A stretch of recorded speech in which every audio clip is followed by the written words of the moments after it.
এই কুবাবাসী শোনো, ইমাম মুসলিমকে যারা বাড়িতে লুকিয়ে রাখবে, ছকিয়ে রাখবে, তার কিছু রাখবো না। নাম আমার ইবনে জিয়াদ, তাকে জিন্দা রাখবো না। গোটা শহর জুড়ে এলান করে দেওয়া হলো। তারপরও কাজের কাজ হলো না,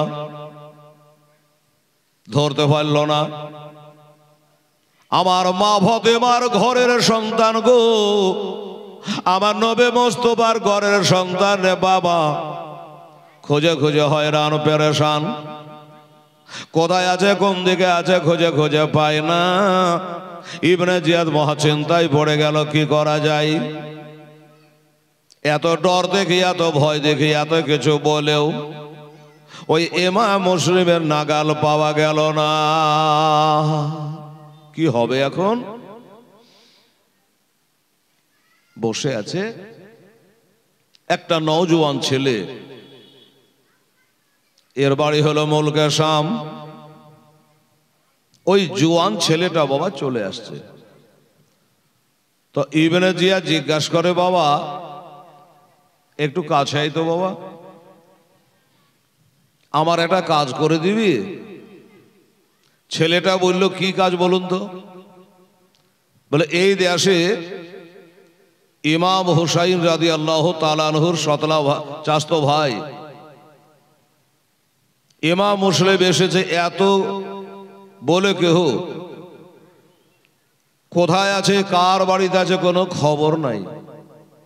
এই খবরটা যদি বাবা এনে দিতে পারিস আমার খুব উপকার হয়, না হলে এজিদ আমাকে গভর্নর রাখবে না।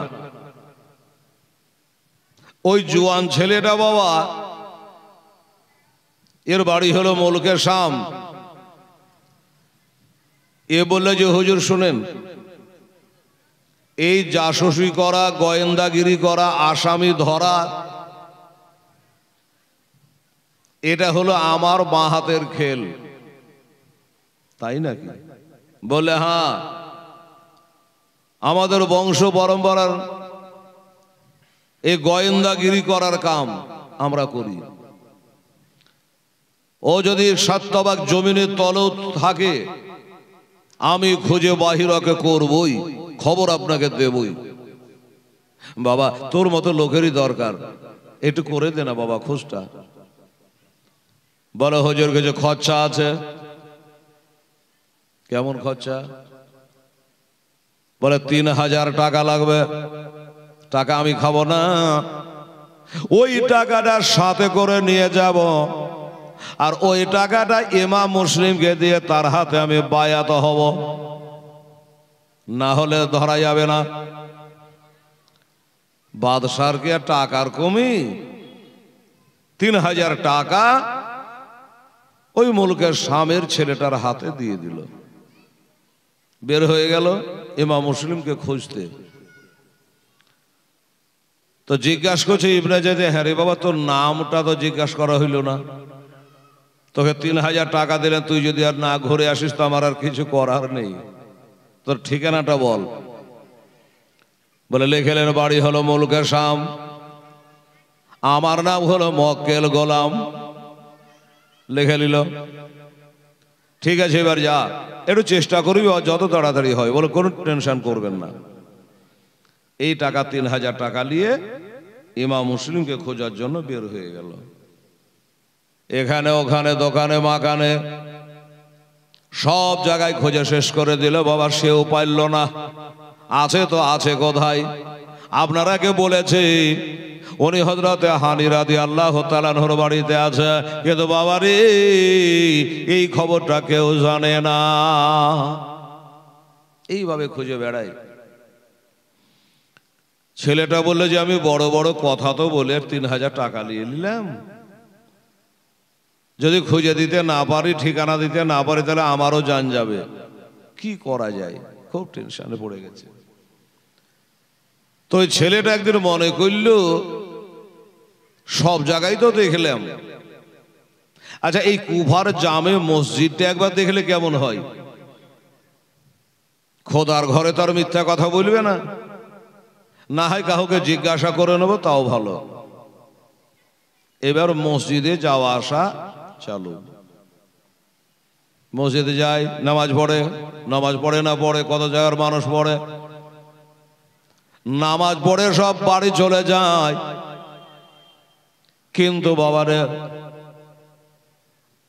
একটা ব্যক্তি মসজিদের এক কর্নারে বসে বাবা সে আল্লাহর ইবাদত করছে, তাসবিহ তাহলিল করছে। মুআজ্জাজ এবার যখন ওইখানে আল্লাহ বিল্লাহ করছে, তো মনে করে যে এই লোকটাকে জিজ্ঞাসা করা দরকার। কি জিজ্ঞাসা করা? যে এই গ্রামে ইমাম মুসলিম কার বাড়িতে আছে, ওই লোকটাকে জিজ্ঞাসা করবো। আশা করি হাতে তসবিহ নিয়ে মসজিদ ঘরে মিথ্যা বলবে না। সবাই তো চলে গেল, দেখে এক পা দুপা করে যায়, গিয়ে পাঁজরে বলে বসে বলে, চাচা তসবিহ গন্তে গন্তে বলছে, কি হলো রে বাছা? বলে, চাচা গো, আমার বাড়ি অনেক দূর মুলকের শাম, আমি একজন গুনহাগার পাপী গো চাচা। আসমানের নিচে জমিনের উপরে আমার মতো গুনহাগার আর কেউ নাই। তাই আপনাদের কুফাতে আসলাম, খবর পেলাম এই দেশে আমার নবীর ঘরের একটা আওলাদ, মা ফাতেমার ঘরের একটা সন্তান ইমাম মুসলিম রাদিয়াল্লাহু তাআলা আনহু নাকি এসেছে। কোথায় আছে, কার বাড়িতে আছে, খুঁজে খুঁজে পাচ্ছেন গো চাচা, একটু দয়া করে বলে দেন। লোকটা বললে, বাবা তোকে বলে দিব না দেবে সে আমার ব্যাপার। শোন, মসজিদে মেলা লোক নামাজ পড়লো, আর ওই নামাজ পড়ে বাহরুর করে সব বেরিয়ে চলে গেল। ওরাকে জিজ্ঞাসা করলি না, আমাকে নিয়ে টানাটানি। ওরাকে জিজ্ঞাসা না করে আমাকে জিজ্ঞাসা করছিস কেন? এই ছেলেটা ভাবছে বেটা তো বলবে না, লাগছে যা মেজাজ। তবে আমার একটা জিনিস জানা আছে, সেটা কি, যে এই কুফা শহরের মানুষেরা খুব পদের লোভী, খুব পদের লোভী। দোস্ত বুজুর্গ, তাই ওকে একটু টুপি পরাচ্ছে যে চাচা শুনুন, অনেক লোক নামাজ পড়লো ঠিক আছে চলে গেল, আপনি বসে আল্লাহ আল্লাহ করছেন। আমি একটু লক্ষ্য করলাম চাচা গো, যে আপনার মতো বড় নামাজি পরহেজগার আমার নজরে পড়ল না। এই লোকটা দেখছি আমাকে যখন এত বড় করছে, বলতেই হবে। তাছাড়া আপনার চেহারাতে বলছে চাচা আপনি আলে রসুলকে, আমার নবীর বংশধরকে আপনার মতো ভালো কেউ বাসে না। এইসব দেখে আপনাকে জিজ্ঞাসা করলাম, এরও জানা থাকলে বলেন। আর যেই বলেছে বাবা ওই পদের লোভী লোকটা বলল, তাই তো আমাকে বড় নামাজি বলল, পরহেজগার বলল, এত যখন বড় করলে তো বলেই দি। বলে, বাবা শোন, ইমাম মুসলিম কার বাড়িতে আছোটা আমার ভালো করে জানা। মক্কেল গোলাম মুজাহির রে, কুফার মানুষ, তোকে একটু বড় করেছি আর তোর মনটা গলে গেল, বলার লেগে রেডি হয়ে গেলি। আচ্ছা চলো বাবা, কার বাড়িতে আছে দেখো, বলে কাম নয়, আমি স্বয়ং তোর সাথে সাথে গিয়ে ওই বাড়ির গেটে পৌঁছে দেব বাবা। এত যখন আমাকে বড় করে সম্মান করলি, এবার নিয়ে গিয়ে বাবা বাড়ির গেটে পৌঁছাইয়া দিয়ে বলল, বাবা রে, এই বাড়ি বলার নাম হযরত হানি রাদিয়াল্লাহু তাআলা আনহু। দরওয়াজা ঘাটকাটা বাড়িওয়ালা বের হয়ে আসবে, তুমি যেভাবে পারো কথা বলো, ভিতরে যাও, আমার ডিউটি শেষ, আমি চলে গেলাম বাবা। ঠিক আছে যান। ও তো আমরা চলে গেল তসবি হাতে করে। ফাদাক্কার বাব, আরবিতে বাবুর মানে দরজা। ওই দরজায় বাবা যখন খাটখাট করে বাড়ি দেয়, বাড়িওয়ালা হযরত হানি রাদিয়াল্লাহু তাআলা বলে, সমাতে আবার কে এলো দেখি। দরজা খুলে দেখছেন বাবা গো, এই ছেলেটাকে তো কোনোদিন কোথাও আমি বাজারে হাটে দেখে নাই, কোথায় যে বাড়ি কি যে খবর। এই বাবা কারে চাই, কি জন্য দরওয়াজা খাটখাটাচ্ছ? বলে হুজুর আপনার নাম হযরত হানি? বললে হ্যাঁ। শুনতে পেলাম হুজুর আপনার বাড়িতে নবী ঘরের একটা সন্তান আছে, ইমাম মুসলিম তার নাম।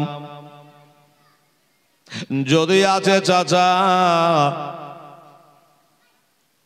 অস্বীকার করবেন না, আমান করবেন না, মিথ্যা বলবেন না। আমি মানুষটা খারাপ না, আমি বড় গুনাহগার। হাজার হলো নবী ঘরের সন্তান, আমি তার হাতে হাত দিয়ে তওবা করব, বায়াত হব। বিশ্বাস করে এই দেখেন আমার কাছে 3000 টাকা আছে, ওই যে ইবনে জিয়াদ দিয়েছিল। এই টাকা 3000 ওনাকে দেব, আর ওনার হাতে হাত দেব। এই জন্য খুঁজে খুঁজে কোনো মতে পাই না, লোক মুখে জানলাম আপনার বাড়িতে আছে। আচ্ছা বলুন তো, এবার অবিশ্বাস কি করে করা যায়? এই যে ধরতে এসেছে, এই যে গোয়েন্দা, এই যে সিআইডি, গায়ে তো আর লেখা নাই। এবার তার কথাই বাবা মজে গিয়ে, তার কথাই ভুলে গিয়ে দরজা খুলে দিল। আমার হুজুর ইমাম মুসলিম যে ঘরখানে বসে আছে রে আমার মায়েরা, ওই ঘরে বাবা পৌঁছায় দিল। এবার বসে চোখের পানি ঝরাইয়া অভিনয় চালু করেছে বাবা।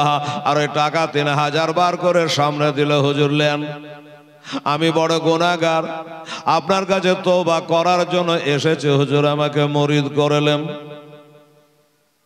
মুরিদ তো করে নিল। এবার মুরিদ করে নিয়াম, আসলে তো মুরিদ হতে আসেনি, ধরবার জন্য এসেছেন বাবা সিআইডি।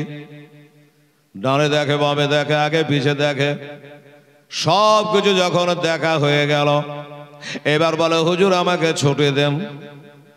আপনারা যেমন পীর সাহেবকে বলেন হুজুর বাড়ি যাব, ছুটি দেন। উনি বলল হুজুর আবার আসবো, দেখা হবে, আমাকে ছুটি দেন, এখন আমি যা। আচ্ছা ঠিক আছে বাবা যা, আবার এসো। মনে মনে বলছে আর আসবো, আমার কাজ তো হয়ে গেছে। বাড়ি আলাকে চিনে নিলাম, নাম জেনে নিলাম, তুমি কোন ঘরে আছো তাও দেখে নিলাম। এই বদমাস ছেলেটা বাবা ইবনে জিয়াদের কাছে গিয়ে বলে দিল, হুজুর গো, ও বাদশাহ নামদার শুনুন, আমি যেমন বলেছি তেমনি কাজ করেছি। ওই ইমাম মুসলিম এ দেশের মধ্যে আছে একটা বাড়িতে, যেই বাড়িওয়ালার নাম হযরত হানি রাদিয়াল্লাহু তাআলা আনহু। আমি নিজের চোখে তার বাড়িতে মোলাকাত করে আসলাম। আর আপনি যে ওই 3000 টাকা দিয়েছিলেন, আমি সেটাও তাকে দিয়ে এসেছে। তা হুজুর তাহলে আমার কাজ শেষ। আমার কাজ ছিল খালি কোথায় আছে, কার বাড়িতে আছে বলা, বলে দিলাম। এবার আমার ডিউটি শেষ, আমি একটু বাড়ি যাই। ইবনে জিয়াদ বলে তোর বাড়ি যাওয়া হবে না। কেন? আমার ডিউটি হয়ে গেল, বাড়ি যাওয়া হবে না কেন? বললো তোর কাজ আছে, আমার বাড়িতে খাওয়া দাওয়া কর আর পাশের ঘরে আরাম কর, তোর কাজ আছে। ছেলে বলে আমার কাজ আছে, আমি তো কাজ খুঁজে পাচ্ছি না, কি কাজ আছে? আচ্ছা দেখা যাক। খাওয়া দাওয়া করে থাকে, কিন্তু যেই বাড়িতে ইমাম মুসলিম আছে বাবা, ওই হানি রাদিয়াল্লাহু তাআলা আনহু, ওই হানির সঙ্গে কিন্তু আগের রিশতা ইবনে জিয়াদের ছিল, জানতো। তো বলি যে আমার তো পুরাতন বন্ধু, জানাশোনা লোক, নিশ্চয়ই আমার ক্ষতি করবে না। হানিকে ডেকে পাঠালো। ইবনে জিয়াদ একটা বাদশা ডাকলে যেতেই হবে, গেলেন। তুমি সে হানি? বলে হ্যাঁ। আচ্ছা একটা কথা তোমাকে জিজ্ঞাসা করি। বলে কি কথা?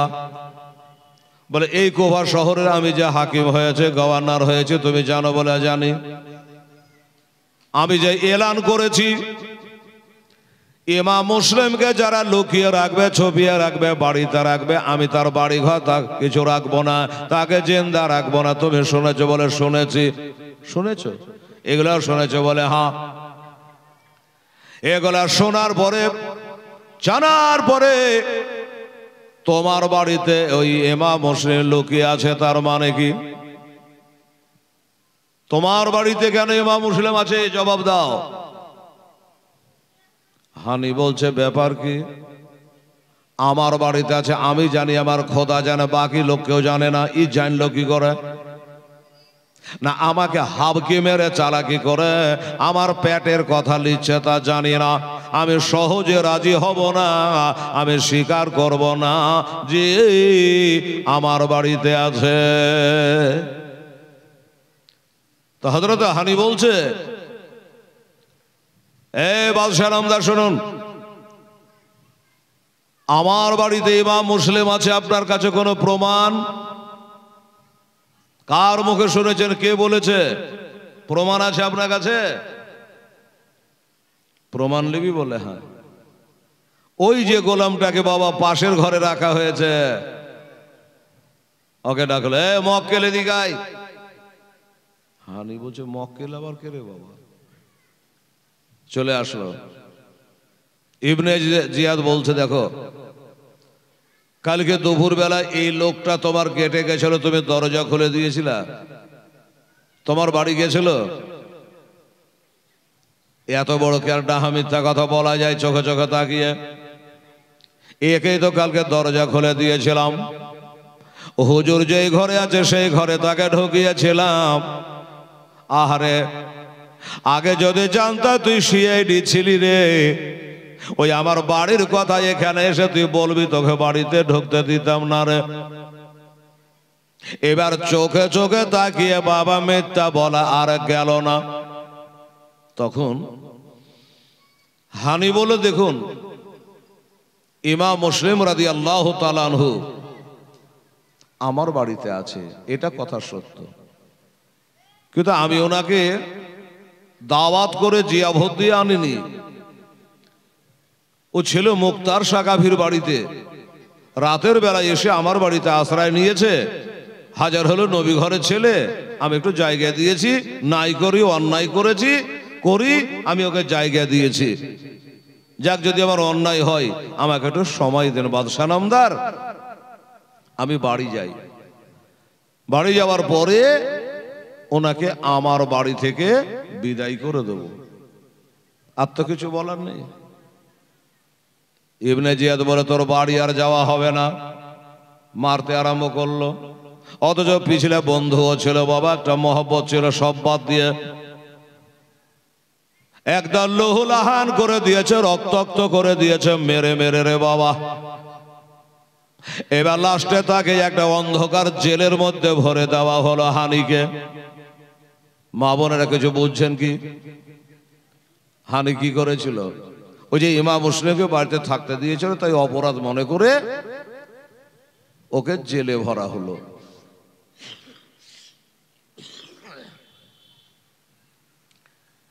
জেলে ভরে তালা মেরে দেওয়া হলো। তা হানি জিজ্ঞাসা করছে, ভাই শোনো,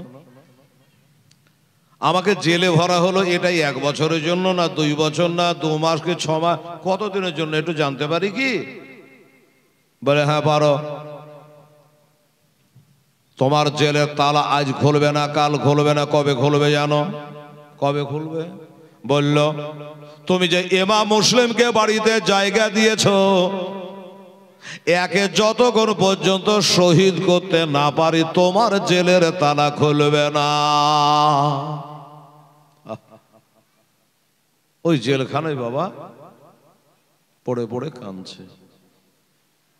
এদিকে গোটা শহরের ভিতরে একটা মিথ্যা কথা রটে গেছে, কি জানেন? যে ইবনে জিয়াদ ওই হানিকে নাকি কতল করে ফেলেছে। আমি কি বললাম, একটু মারা ধরা করে রক্তাক্ত করেছে, কিন্তু মার্ডার করে দেয়নি, কিন্তু কথাটা রুটে গেছে যে ওনাকে কতল করে ফেলেছে। আর কি বলবো রে বাবা, রে বাবা, একটা দেশের ভালো মানুষকে যদি কেউ ধরে মারে, সবাই তার দিক থেকে বলবে লোকটা খুবই ভালো ছিল এবং দেশের সর্দার ছিল। এলাকার যত মানুষ বাবা, হাজার হাজার মানুষ মিছিল বাহির করলো, চল ইবনে জিয়াদের রাজধানী ঘেরাও করব। আমাদের দেশের একটা পরহেজগার ব্যক্তি, গণ্যমান্য ব্যক্তি, নাম করা ব্যক্তি, তাকে কতল করলো কেন, আর জবাব আমরাকে দিতে হবে, না হলে ইবনে জিয়াদ তোকে গদি ছাড়তে হবে। হাজার হাজার লোক মিছিলে চলে গেল। ইবনে জিয়াদ বললে তো বড় মুশকিলে বোন রে বাবা, এত লোক, সবারই একটাই বলে আমরাকে জবাব দিতে হবে করে। তার উজিরকে বলে, এই শোন, এরা মিছিলে কি বলছে শুনতো ভালো করে, কান দিয়ে, কি দিতে হবে বলছে। উজির কান দিয়ে শুনে বললে, হুজুর ওরা যা চাইছে আপনার দিতে পারবেন আপনি। কি বলছে? ওরা বলছে আপনি নাকি ওই হানিকে কতল করে ফেলেছেন, তার জবাব চাইছে, কিন্তু আপনি তো কতল করেননি, জেলে ভরে রেখেছেন। আচ্ছা, এই জবাব চাইছে বলে, হ্যাঁ ঠিক আছে আসতে দাও। মিছিল চলে আসলো, কাছাকাছি হলো। ইবনে জিয়া চিৎকার মেরে বলে, শোনো এ মিছিলওয়ালারা, কান করে শোনো, আর হই হই করতে হবে না, বন্ধ করো তোমাদের মিছিল। কে তোমরাকে বলেছে আমি হানিকে কতল করে ফেলেছি? কার মুখে শুনেছ? শোনা কথা বলে মিছিল বাহির করে দিয়েছ? ওনাকে যদি তোমাদের দেখাতে পারি, দেখান, কোনো ব্যাপার না, দেখিয়ে দেন, আমরা জানি যে কতল করে দিয়েছেন, তাহলে ওনাকে দেখান। বাদশাহ বলে, এত হাজার হাজার লোক আমার জেলে আটবে না। আরে হাজার হাজার লোককে দেখাতে পারবো না। শোন, তোমাদের মধ্যে যারা নেতা, মাথা, মেম্বার, প্রধান, মুড়ল, সর্দার আছে, এই গোছের 10টা লোক আসো, ওরা দেখে যাবে আর তোমরাকে বলে দেবে তোমাদের দেখা হয়ে গেল। ঠিক আছে, তাই হলো। এই সর্দার সাহেব, এই মুড়ল সাহেব, এই মেম্বার সাহেব, আপনারা যান দেখে আসেন, এসে আমরাকে বলেন। ঠিক আছে, এবার গেল, জেলের জানলা দিয়ে দেখা হলো। জেলে পড়ে পড়ে বাবা কাঁদছে। এই মা বোনেরা, ভাইয়েরা, জেলখানে পড়ে পড়ে হযরত হানি রক্তাক্ত হয়ে, ভাই খাওয়া নাই, পিয়া নাই, ঘুম নাই, আরাম নাই, বিশ্রাম নাই, পড়ে পড়ে কাঁদছে গো। এবার ওই মেম্বার, প্রধান, মোড়ল, সর্দার এরা নিজের চোখে দেখে নিয়ে লজ্জায় পড়ে গেল যে আমরা কার মুখে কোন কথা শুনে মিছিল বাহির করেছিলাম, কিন্তু না, ওই তো হানি জেলখানার মধ্যে জীবিত অবস্থায় আছে। মিছিল ভেঙে গেল। এরা কেমন দেশের মানুষ একটু বোঝেন তো বাবা। এরা হাজার হাজার লোক মিছিল করে আসলো দরদি দেখিয়ে হানির জন্য, কিন্তু বাবা একটা লোক বলল না আজকে জামিন করে তাকে আমরা জেল থেকে ছাড়িয়ে বাড়ি নিয়ে যাব, নইলে যাব না, এই কথা কেউ বলল না। এবার মিছিল ছত্রভঙ্গ হয়ে গেল। এবার যেদিকে যাবার সব চলে গেল মিছিল, সে ওই দিকে বাবা মাগরিবের আজান হলো ওই কোভার জামে মসজিদে। মাগরিবের আজান হলো। এখন ইমাম মুসলিম বলল, পাড়াতে লোকজন এত কম কেন? একজন বলল, হুজুর সব মিছিলে চলে গেছে, কেউ নাই। আচ্ছা, ওই যে আপনাকে থাকতে দিয়েছিল না যে লোকটা, ওই লোকটাকে মার্ডার করে দিয়েছে নাকি, তাই সব মিছিল করে গেছে, তাই পাড়াতে লোকজন অত নাই। যাই, মাগরিবের নামাজের আজান হলো, একটু জামাতের নামাজটা পড়ে আসি, লোক কম হোক আর বেশি হোক। মাগরিবের নামাজ পড়তে গেলেন, শহরের লোকজন নাই, তাও হলো কত? কেতাবে লিখছে প্রায় কম বেশি 500 জন মানুষ।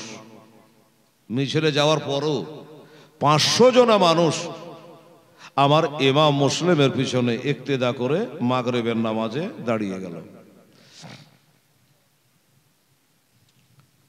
মাগরিবের নামাজ মুকিমের জন্য 3, মুসাফিরের জন্য 3, ছেলেদের জন্য 3, মেয়েদের জন্য 3 রাকাত ফরজ।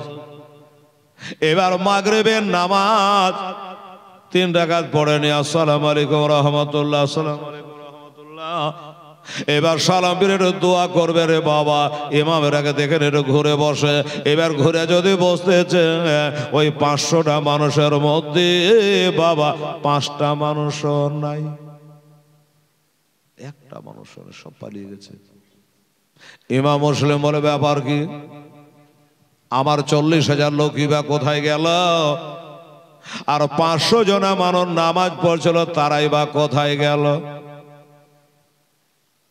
এরা মাটির তলে ঢুকে গেল না আসমানে উঠে গেল? কোথায় চলে গেল? কারে জিজ্ঞাসা করব, কে বলবে? মা বোনের আগে এবার তাকিয়ে দেখছে যেখান করে মানব মসজিদে ওযু করে ওই ওযুখানাতে পানির হাউজের কাছে একটা ছেলে বসে আছে, একটা লোক বসে বসে ওযু করছে, আর বাবা ইমাম মুসলিমের দিকে তাকাচ্ছে। তো ইমাম মুসলিম মনে করলেন কপালে যাই হোক ওই লোকটাকে একটু জিজ্ঞাসা করব যে ভাই তুই কি কিছু জানিস? এই যে 500টা লোক আবার পিছনে নামাজ পড়তে দাঁড়াইলো, এবার সালাম ফিরিয়ে তুই ছাড়া আর কেহ নাই, তা এরা গেল কোথায়? ছেলেটা বলছে হুজুর আপনি যখন কেরাত করেন নামাজ পড়েন রাস্তা দিয়ে একজন এলান করছিল আর বলছিল যে ইমাম মুসলিমকে যারা বাড়িতে থাকতে দেবে আশ্রয় দেবে তার ডিহিতে ঘুঘু চড়াবে তাকে মার্ডার করে ফেলবে, তাকে জিন্দা রাখবে না। এইভাবে রাস্তা দিয়ে বলতে বলতে যাচ্ছিল, আপনি ওদিকে কেরাত করছে, আপনার কেরাত শোনা বাদ দিয়া ওইদিকে তাদের কান চলে যায়। কে জানি এবার যদি মাগরিবের নামাজ শেষ করি তাইলে হয়তো নামাজ পড়ে ওদের ধারণা আমার বাড়ি যেতে চাইবে, ও বলবে আমার বাড়ি তোমার বাড়িতে থাকতে দাও, এই বলে যদি জায়গা চায় তাহলে জায়গা দিলে আমার বাড়ি ঘর কিছু রাখবে না, আমাকেও জিন্দা রাখবে না। এই ভয়ে সবাই পালিয়ে গেছে। হুজুর তুমি পালাওনি কেন? বলো হুজুর জামাত ফেল, আমার দেরি হয়ে গেছে হুজুর বাড়ি হানে আসতে, আমার জামাত ফেল। হয়তো ভাবছে যে সবাই তো পালিয়ে গেছে, এই লোকটা এই ছেলেটাই মনে হয় আমাকে খুব ভালোবাসে, ওর লেগে মনে হয় লক করে বসে আছে আর বাকি পালিয়ে গেছে। ওই যে বক্তারা বকে না মাঝে মধ্যে একটা আউট কথা বলে যে কোন মৌলবী রে বেটি রে, কোন মৌলানা বলে ওয়াজ করে তো চেয়ারে বসে গিয়ে চোখ বন্ধ করে 3 ঘন্টা না পুজলে চোখ খুলবে না, তো 3 ঘন্টা পরে ওই বক্তা চোখ খুলে দেখছে তো বাবা একটা লোকও নাই, সব চলে গেছে, কেবল বসে আছে তো এক বুড়ি, ওই বুড়ি লোক করে বসে আছে। তো বক্তা বললে যে যাক সবাই চলে গেছে, যাক আমার ওয়াজ যদি বুঝে তো এই বুড়ি বুঝেছে, না হলে তো ও চলে যেত। আল্লাহ তোকে জান্নাত দেখ, মা তুই আমার জালসারা ভালোই বুঝেছিস আর তুই একলাই বসে আছিস। তো বুড়ি কি বলছে জানেন? যে বেটা তোর জালসার লেগে আমি বসে নাই, তোর দুয়ার লেগাও তাকিয়া নাই, তো বসে আছো কেন? বলছে হুজুর গো মৌলানা আপনি চোখও খোলে না, বলতেও পারি না, ওই যে লাল মতো চেয়ারখানা আপনি বসে জালসা করছেন ওই চেয়ারখানা আমারই, ওই চেয়ারখানা আমারই, আমি খালি আল্লাহ আল্লাহ করছি, একবার চোখ খুলে তাকাই তাহলে ইশারা করো যে উঠো আর চেয়ার খান দাও, তারপরেও তাকাচ্ছেন না, চেয়ারও পাচ্ছে না, 500 টাকা চেয়ার ছেড়ে যাব।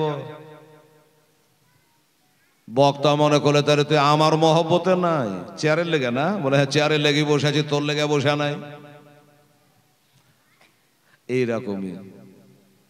ওই ছেলেটা বলে, হুজুর আমি আপনার মহব্বতে বসে নাই, আমার জামাত ছুটে গেছে হুজুর, মাগরিবের নামাজ পড়া হয়নি, নামাজ কাজা করা বড় গুনাহ, এই কারণে আমি বসে আছে। বাবারা, আমার মা বোনেরা, ইমাম বলল, বাবারে তুই ডরাইস না, ভয় করিস না, আমি তোর বাড়ি যেতে চাইব না, তুই তাড়াতাড়ি সময় চলে যা, যাকে নামাজটা আদায় কর, নামাজটা আদায় কর। আমি চলে গেলাম। লোকটা ছেলেটা নামাজ পড়তে লাগলো। আর ইমাম মসজিদ থেকে বেরিয়ে, এই যেমন আপনাদের রাস্তার এই মাদ্রাসা, এর রাস্তা দিয়ে হেঁটে হেঁটে হেঁটে হেঁটে চলে যাচ্ছে। এই মা বোনেরা, হাইরে দুঃখ, হাইরে কষ্ট, মাগরিবের নামাজ পড়লে বাড্ডার রাত হয় না রে মা বোনেরা, অত অন্ধকার হয় না।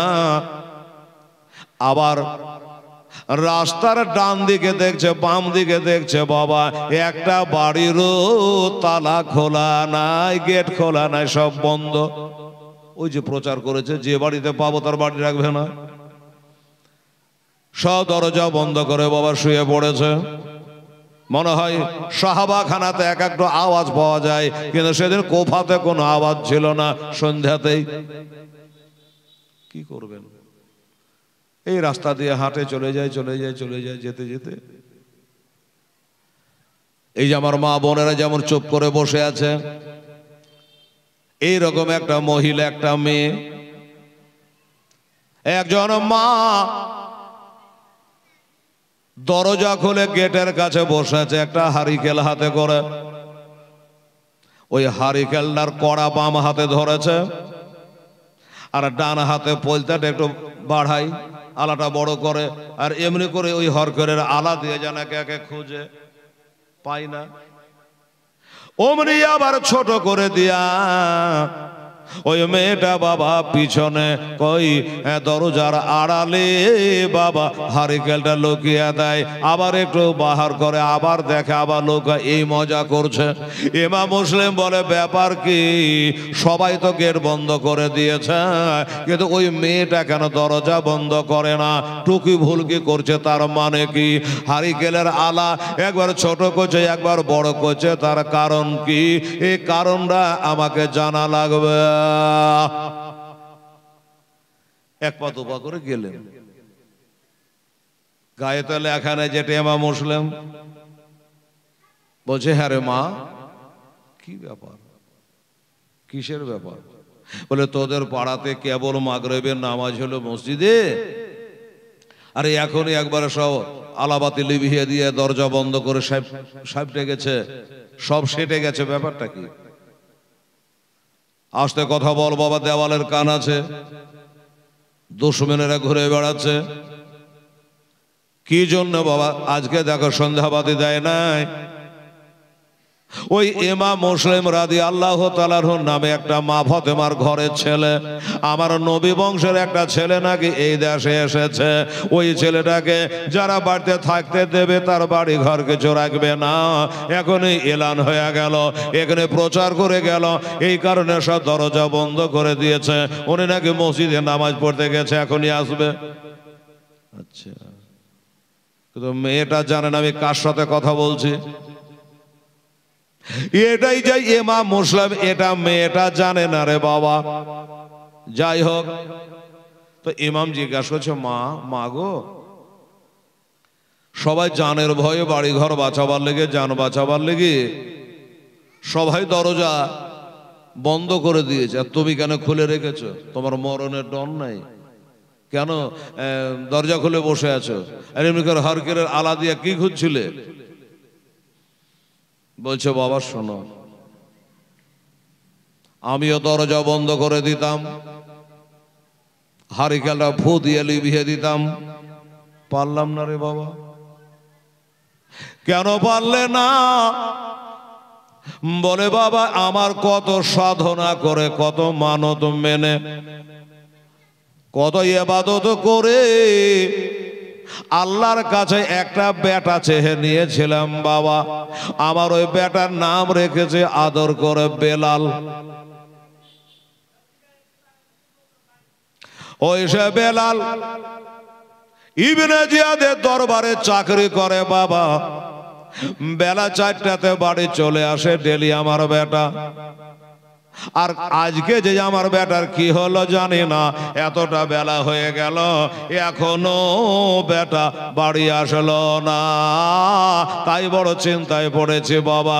এ হাত কাটলো দরদ, এ হাত কাটলো দরদ। বাবা গো, যদি দরজা বন্ধ করে দিই আমার বেটা বাড়ি ঢুকতে পারবে না।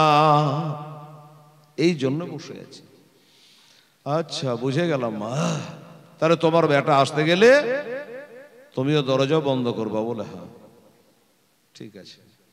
মারে একটা কথা বলবো। কি কথা বলো?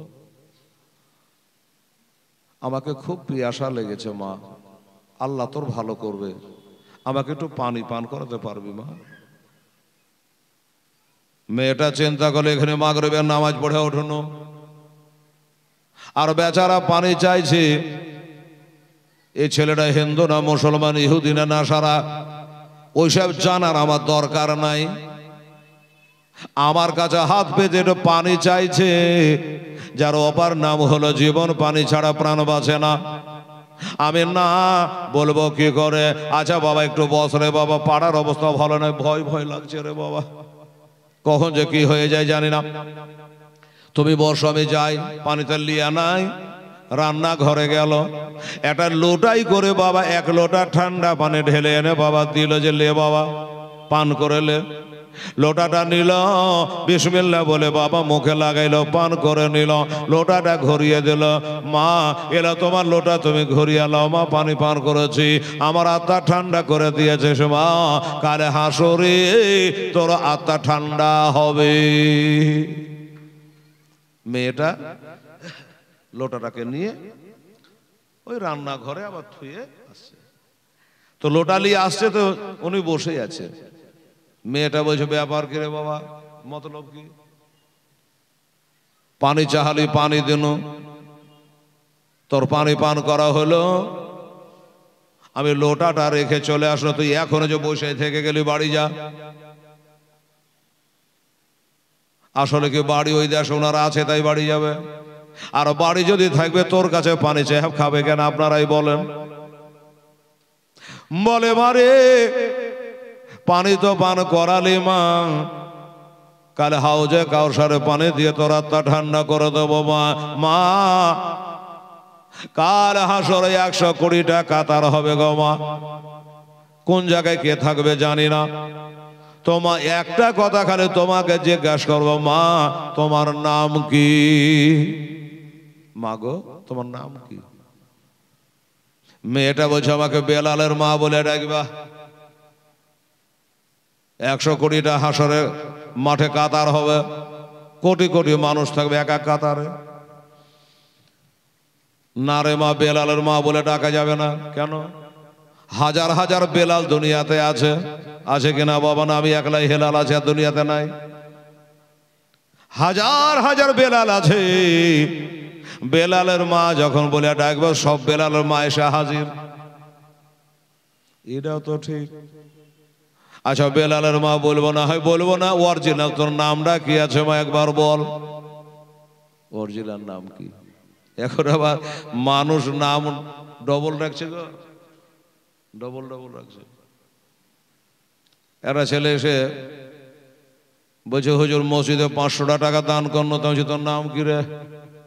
তো বলছে আমার নাম মোহাম্মদ ছেঁচড়ু শেখ। এত মজার নাম কুঠে বলি রে, মোহাম্মদ ছেঁচড়ু শেখ? না হুজুর ভালো নামও আছে, আব্দুর রহমান, ওটা তুলে রেখেছে। আর ছেঁচড়ু শেখ বলে সব ডাকছে ওকে। ছেঁচড়ু শেখ না বলে ওর কেউ চিনতেও পারবে না, ডবল ডবল নাম। আচ্ছা আমার ডাইরে তোমার নামটা বলো। তখন ওই মেয়েটা বলল, বাবা শোনো, তুমি যখন বারবার করে বলছো তো শোনো, আমার নাম হইল তুয়া বিবি। কি বললাম? তুয়া বিবি, মনে রাখবেন। বেলালের মা তুয়া বিবি। রে বেটিরা মায়েরা, তুয়া বিবি মনে রাখবেন। এবার মেয়েটার মনে একটা কথা উদয় হলো, বাবা তুই আমার পেটের ছেলের মতো ছেলে, আমার নামটা তোকে বন্য বেটা, তোর নামটা যে এখনো জানা হইল না বলে এবার কাজ খারাপ। যা বসতে দিয়েছিল আর দেবে না। একবার তোর নামটা বল বেটা, তোর নামটা এটা শুনি রে, তোর চেহারা দেখে কেমন লাগছে রে। বলল মা গো, আমার নাম হলো ইমাম মুসলিম রাদিয়াল্লাহু তাআলা আনহু। যেই বলেছে মেয়েটা বসেছিল হারকে নিয়ে বাবা দাঁড়িয়ে গেছে সম্মানে, যে হাই হাই নবী নয় নবীর ঘরের ছেলে আমার দুয়ারে বসে আছে, একটু জায়গা দিয়ে নি। পানি চেয়েছে, একটু চিনি দিইনি, একটু খাবার দিইনি, সাড়া পানি দিয়ে দিয়েছি। কাল হাসরে মা ফাতেমা আমাকে বেহেশতে নিয়ে যাবে না। কি বেয়াদবি করেছে। বাবা মাফ দাও, আমি তোমাকে চিনতে পারিনি, যে তুমি যে নবী ঘরের সন্তান আমি জানতে পারিনি। আচ্ছা ঠিক আছে মা, ক্ষমা তো করলাম। মারে পরিস্থিতি খুব খারাপ, আমার ভাই হোসাইনকে আসার জন্য একটা চিঠি লিখেছে, উনি আসবো আসবো হয়ে আছে, উনি আসবো আসবো হয়ে আছে। আমার এখন আর যাওয়া হবে না মা, আমাকে তো সবাই মারার জন্য কাটার জন্য খোঁজাখুঁজি করছে রে মা। ওরে মা, কাল হাসরে আমার নবীকে বলে, মা ফাতেমা আলীকে বলে, হাসান হোসেনকে বলে আমি তোর জায়গাটা জান্নাতে করে দেব মা। ওই তোর বাড়িখানে একটু আমার থাকা হবে না, একটু জায়গা দিবি না মা? না বলবো কি করে? হাজার হলো নবী ঘরে ছেলে, জায়গা দিব না বলা যায়? চলো বাবা, ঘরে বিছানা করে দিল, সুন্দর করে জায়গা থল করে দেওয়া হলো, দুইটা খাবার দেওয়া হলো। কিন্তু হুজুর খাবার খাচ্ছেন না, খিদে কিন্তু লেগেছে বাবা, তাও খাবার খাচ্ছে না কেন বলেন তো? বাবার টেনশন বলে একটা জিনিস, চিন্তা বলে একটা জিনিস। আমার দুইটা ইয়েতিম ছেলেকে নিয়েছিল, ছেলে দুটো আমার কাছে নাই। তাছাড়া 40,000 লোক আমার হাতে হাত দিয়ে বায়াত হলো, এখন আমার একটা লোকও নাই। এই নানান চিন্তাতে খাবার যেন ভিতরে যায় না রে বাবা, তাই খাবার খাওয়া হলো না। ওই বিছানে বাবা শুয়ে গেল, বিছানে শুয়ে গেল। ওই মেয়েটার বেটা বেলাল চলে আসলো চাকরি থেকে, দরজাটা টেনে দিল। হুজুর শোরগোল করবেন না, আওয়াজ করবেন না, পাড়ার অবস্থা ভালো নয়, আমার বেটা আবার ওখানে চাকরি করে।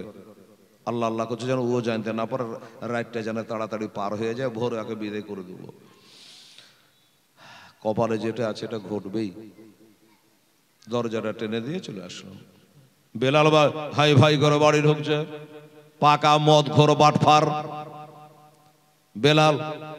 মা মা বলছে, হ্যাঁ রে বেটা, 4টার সময় তো তুই বাড়ি আসিস, এত দেরি কেন?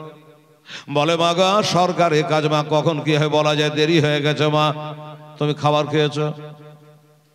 মা কপালে হাত দিয়ে বলে, হায় রে আমার কপাল, এ জগতে এমন মা কে আছে রে, বেটাকে দানা না খাইয়া মা খাই রে। তার মানে বোঝা গেল মা তুমি আমার মহব্বতে খাবার খাওনি। বললো না, চলো মা খাবার খাও। মা খেলো, বাবা ছেলে খেলো, ছেলে গেল ছেলের ঘরে, মা গেল মার ঘরে। কিন্তু বাবা গো, এই মা বোনেরা, ওই জান্নাতে মেয়েটা সেই তুয়া বিবি রাতের বেলাতে বাড়ির আঙিনায় এখানে ঘোরাফেরা করে, ঘোরাফেরা করে। কেন? যে আমার ঘরে নবী ঘরের সন্তান আছে, রাত বেরিয়াতে পানি টানি দরকার হবে, এটা হবে মেহমান। হ্যাঁ, এই কারণে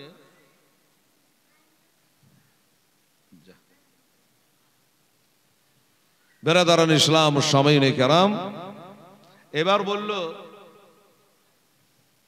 আমি আজকে ঘুমাবো না। এই করে ঘোরাঘুরি করছে, ঘুরতে ঘুরতে ওই মেয়েটার বেটা সেই বেলাল একবার দেখে ফেলেছে। কি দেখেছে? আমার মা, মাকে তো সন্দেহ করতে হয় না, এই বাড়িতে আমি আর আমার মা ছাড়া কেউ নাই।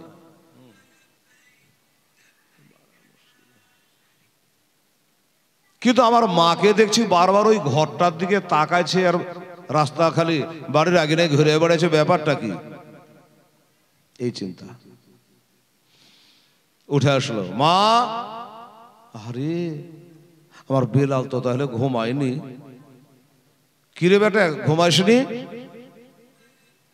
আমি তো ঘুমাইনি,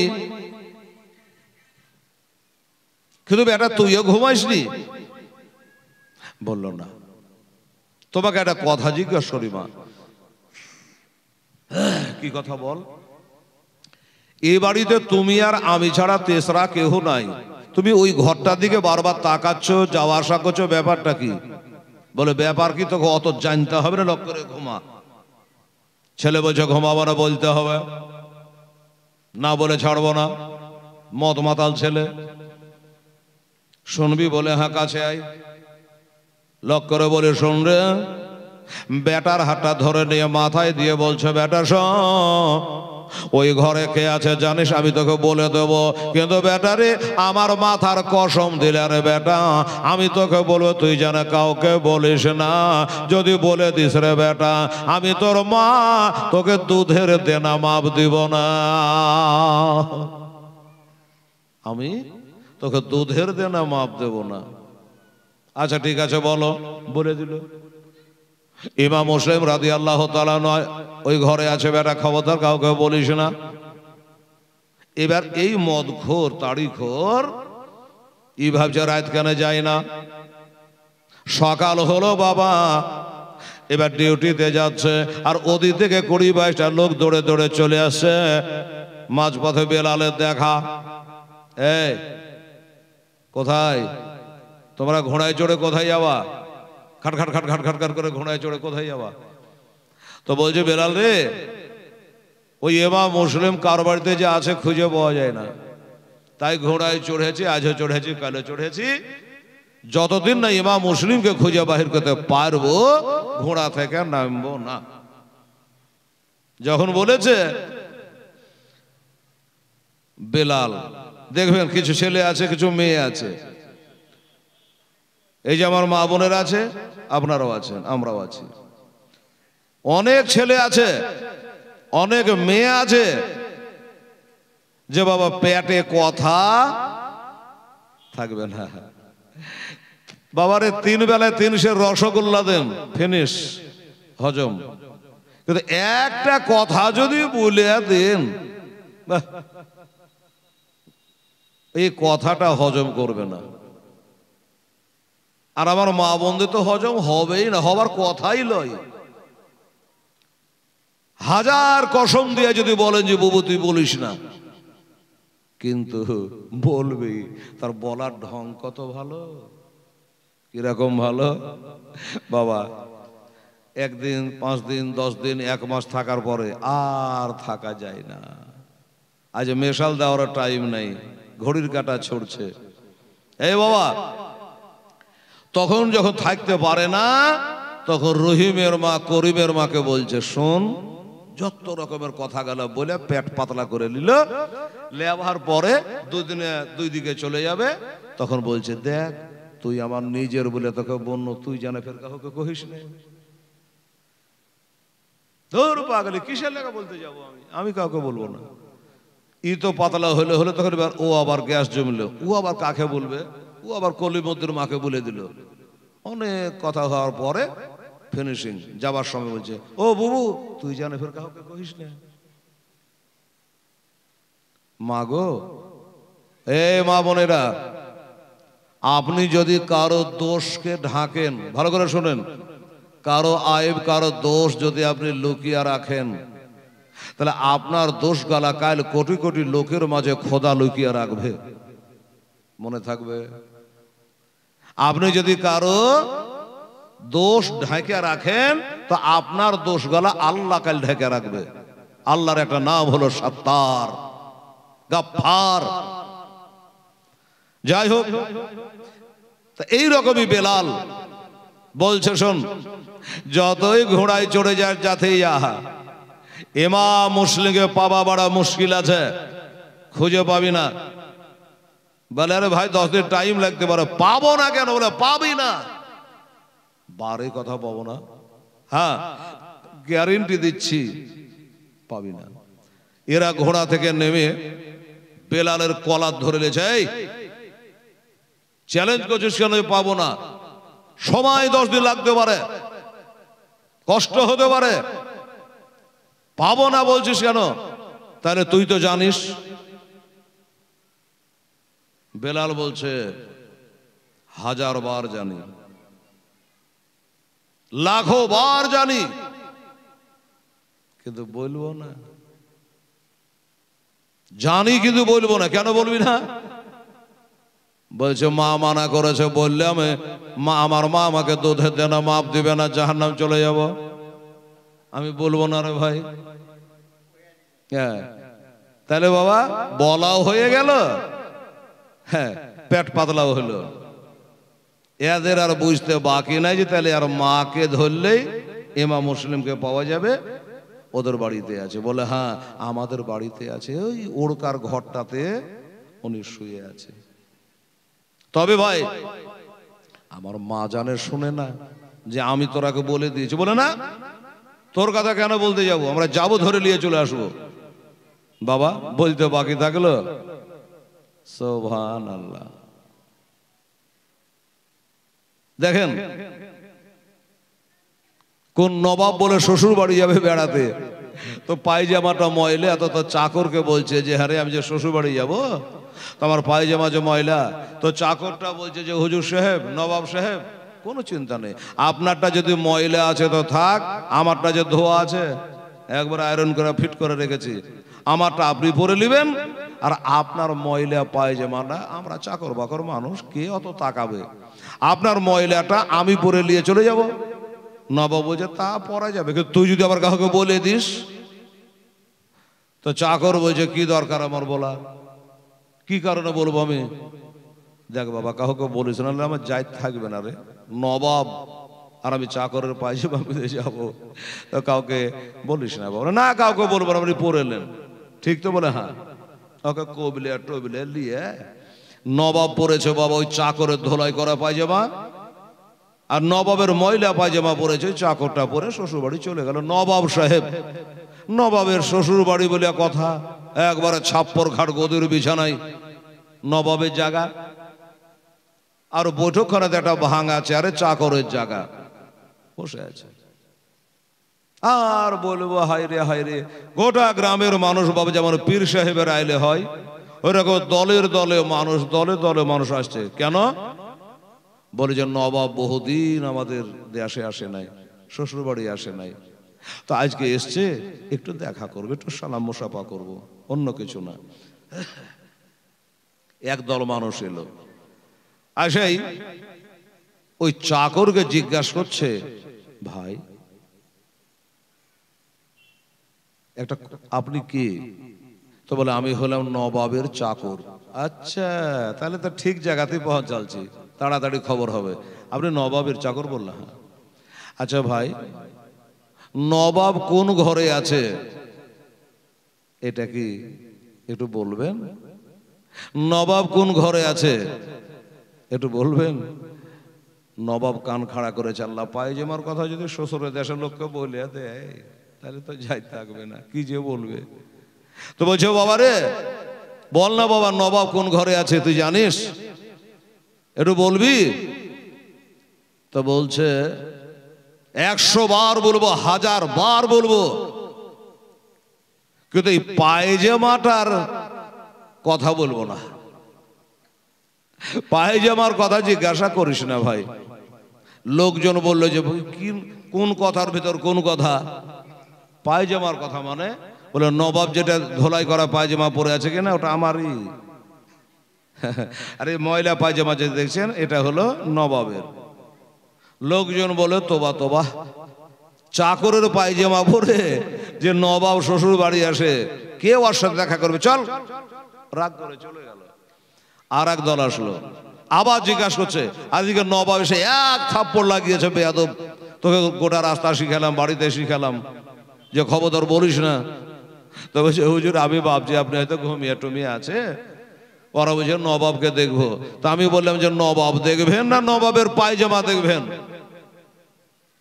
তাই আমি মনে করে যদি আপনার পায়জামাটা দেখে ধলক হোক আর ময়লাই হোক, দেখা যদি ওরা চলে যায় তাহলে আপনার ঘুমটা হয়ে যাবে। এর লেগে বললি? বলে হ্যাঁ, মানে বলবে কোনো বাহানতে। চলে গেল। আর এক দল এসছে, আর এক দল এসে জিজ্ঞাসা করছে, এ ভাই তুমি কে? বলে আমি নবাবের চাকর। আচ্ছা ভাই, তুমি তো নবাবের চাকর, নবাব কোন ঘরে আছে বলবা? ওই একই কথা, যে নবাব কোন ঘরে আছে 100 বার বলবো, 1000 বার বলবো, কিন্তু জোড়হাত করে বলছি ভাই, এই পায়জামাটার কথা জিজ্ঞাসা করিস না। একবার মার খেয়েছি তো নবাব বলছে, একে মারে আও যা, না মারে আও তা, মানে বলবেই এইরকম। বেলাল বলে দিয়েছে বাবা, 20-22 জন ঘোড়া সবার ঘোড়ায় চড়ে চলে আসলো। এবার তোয়ার বাড়ি কি বলে ঘেরাও করে নিয়েছে বাবা, ওই সে তোয়া বিবির বাড়ি। তো ঘোড়া যে খাটখাট খাটখাট করে আসছে, এটা কিন্তু আওয়াজ ইমাম মুসলিমের কানে লেগে গেছে। উনি যে বালিশটায় মাথা দিয়ে আছে, ওই বালিশের তলে 3.5 কেজি ওজনের একবারে সূর্যের মতো চকচক করছে একটা তালোয়ার ইমাম মুসলিম বালিশের তলে রেখে মাথা দিয়ে শুয়ে আছে। যখন দেখলো যে ঘোড়া খাটখাট খাটখাট খাটখাট করে আসছে, তো ইমাম মুসলিম মনে করলো যে মনে হয় আমাকে ধরতে আসছে, হ্যাঁ আমাকে ধরতে আসছে। তালোয়ারটাকে তুলে বালিশের তল থেকে তুলে বালিশের ওপরে রাখলো, যদি সেরকম হয় তাহলে যুদ্ধ চালু করে দেবো আজ। মুখের কথা জবানে জারি, ঘেরাও করে নিয়েছে বাবা। দরজা ঘাটঘাট আছে বেলালের মা। বেলালের মা বলছে, আল্লাহ তাহলে আমার বেলাল পাঠাইছে নাকি? আল্লাহ গো, যদি আমার বেলাল কিছু বলে থাকে আল্লাহ, আমি তাকে দুধের দেনা মাপ দেব না। দেখা যাক। দরজা খুললো সরকারি লোক। কি বাবা, তোমার নাম তোয়া বিবি? বলে হ্যাঁ। তুমি বেলালের মা? বললে হ্যাঁ। কেন, কি হয়েছে? বলে তোমার বাড়িতে নাকি ইমাম মুসলিম রাদিয়াল্লাহু তাআলা আনহু রয়েছে। মেয়েটা চিন্তা করলো, ঠিক বেলালের কাজ। এখন আমি কি করি?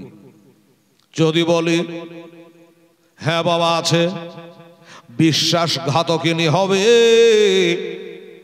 ওই ইমাম মুসলিম মনে করবে যে আমাকে ধরিয়ে দিল। আর যদি বলি যে বাবারে আমার বাড়িতে নাই, তাহলে মিথ্যা কথা বলা হলো। আর আমার নবী বলেছে সমস্ত পাপের মা হলো মিথ্যা কথা বলা। কি করা যায়? যাই হোক, মেয়েটা বললে যে জাহান্নামে যাবো যাবো, আমার নমাজ রোজা যদি বাদও হয়ে যায় যাক, কিন্তু নবী ঘরের একটা ছেলেকে আমি সত্য কথা বলে ওই জাল্লাদদের হাতে আমি অ্যারেস্ট করতে দেব না। ইমান দেখেন মা বোনেরা।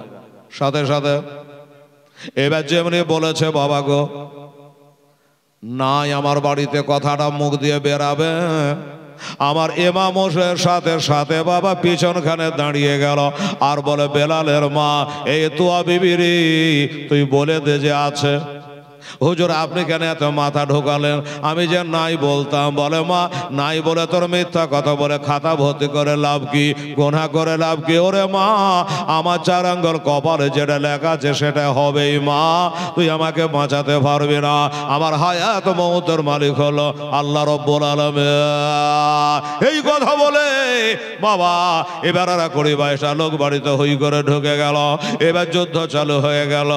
আমার ইমাম মুসলিম রাদিয়াল্লাহু তাআলা আনহু ফাতেহে খয়বরের ঘরের ছেলে বাবা এমন করে তলবার চালাতে লাগলো যেন 20-22 জন লোককে বাড়ি থেকে বাহির করে দিল। বাড়ি থেকে বার করে দিয়েছে। যখনই বার করে দিয়েছে বাবা, আবার হই করে তারা ঢুকলো। আবার হই করে ঢুকি আবার যুদ্ধ চালু হয়ে গেল।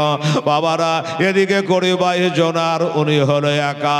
একটা দৌড়াচার পাবি, একটা তালবার বাবার নিশান করে মেরে দিয়েছে রে মা। যেমন মেরেছে ওই তালবার খানা লাগবে তোলা আমার ইমাম মুসলিম রাদিয়াল্লাহু তাআলা আনহু ওপরকার ঠোঁটে বাবা লেগে গেল। আর ওপরকার ঠোঁটে লাগলো, ঠোঁটটা কেটে গেল। আর 2টা দাঁত মোবারক শহীদ হয়ে গেল। 2টা দুইটা দমদার মুবারাকা শহীদ হয়ে গেল, নিজেকার ঠোঁটটাও কেটে গেল রে বাবা, রক্তের বন্যা বহে গেল, ঠোঁট কাটা রক্তে জানে দেহ গোটায় লাল হয়ে গেল, কাতর হয়ে গেল। সাথে সাথে অনেক ঘরের ছাদের ওপরে বাবা উঠে গেছি। এবার ঘরের ছাদে যখন উঠে গেল, ঘরের ছাদে উঠে গেছে, এরা চিন্তা করলো ছাদে যাওয়া যাবে না, যদি যায় একটা একটা করে ধরবে, কাটবে আর নিচে ফেলে দেবে। বাবা গো ওপরে যেতে পারে না। মা বোনেরা, যাই হোক বাবা, এরা নিচে থেকে বললে এবার মুসলিম নিচে নেমে আসো, আর যুদ্ধ হবে না, তোমার তলোয়ার খাপে ভরে নাও, আমাদেরটা আমরা খাপে ভরে নিলাম। খাবে ভরে নিল, এবার নিচে চলে আসলো। ইমাম মুসলিমকে তারা বলে আপনাকে অ্যারেস্ট করা হলো, তাই নাকি? বলে হ্যাঁ। অ্যারেস্ট করে নিয়ে এবার ইবনে জিয়াদের দরবারে নিয়ে যাবে বাবা। কিসে করে নিয়ে যাবে? ঘোড়ায় করে নিয়ে যাবে।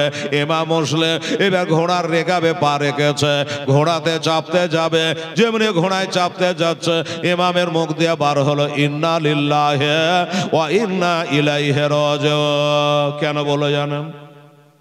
এই দোয়াটা কেন বললো? ইমাম মুসলিম বলছে, যেমনি আমি ঘোড়াতে চাপতে গেলাম, আমার কাছে যেসব মূল্যবান তালোয়ারখানা ছিল, আমি কুড়িটার লোকে একাই থেমেছিলাম, আমার ওই তালোয়ারখানা তারা বাহির করে নিল।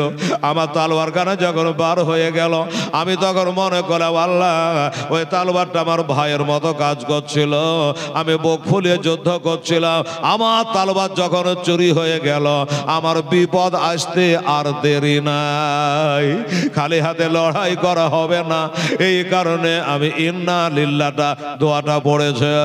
যাই হোক বাবা, ও মা বোনেরা, এমনি করে তাকে ধরে নিয়ে গেল, ইবনে জিয়াদের কাছে হাজির করল। ইবনে জিয়াদ জিজ্ঞাসা করে, তোমার নাম কি? বলে আমার নাম ইমাম মুসলিম। আচ্ছা, তোমার এই কারণে দুটো দল পয়দা হয়েছে এই দেশে, একটা হুসাইনের দল, একটা হলো এজিদের দল। বাবা যেমনি বলা হয়েছে, যেমনি বলেছে, বলে যাকে যা হওয়ার হয়েছে শোনো। ইমাম মুসলিম গো, একটা কথা তোমাকে বলি। বলল কে? বলে আজ থেকে ইমাম হুসাইনকে ছেড়ে দিতে হবে, আর এজিদকে আমিরুল মুমিনিন বলে মানতে হবে। তোমার সিদ্ধান্ত কি? বলে পারবো না, অসম্ভব কথা। এটা হয় বলেন তো আপনারাই? হুসাইনকে ছেড়ে দেব আর একটা মদ মাতাল এজিদকে মেনে নেবে, এটা কখনো হতে পারে না, তাই নাকি? বললে হ্যাঁ। আচ্ছা ঠিক আছে, এক কাম করো, এত তাড়াতাড়ি সিদ্ধান্ত নেওয়া যায় না, ও রেখে আছি, একে জেলের মধ্যে ঢুকিয়ে দেয়। এবার জেলে ঢুকিয়ে দিলে একটা রাত চিন্তা ভাবনা করো, কাল বাহির করে জিজ্ঞাসা করবো। তাড়াতাড়ি করে বলি বাবা, ঘড়ি চলছে 11:15 হয়ে গেল। ও বাবারা, ভাইয়েরা রে, আমার মা বোনেরা, এবার জেলে ঢুকিয়ে দিল বাবা। আবার ভোরে বার করে নিয়ে আসলো, আবার বার করে নিয়ে আসার পরে আবার জিজ্ঞাসা করছে কি? ও ইমাম মুসলিম, বলো, একটা রাত্রে তোমাকে সময় দিয়েছিলাম, বলো হুসাইনকে ছাড়বে কিনা?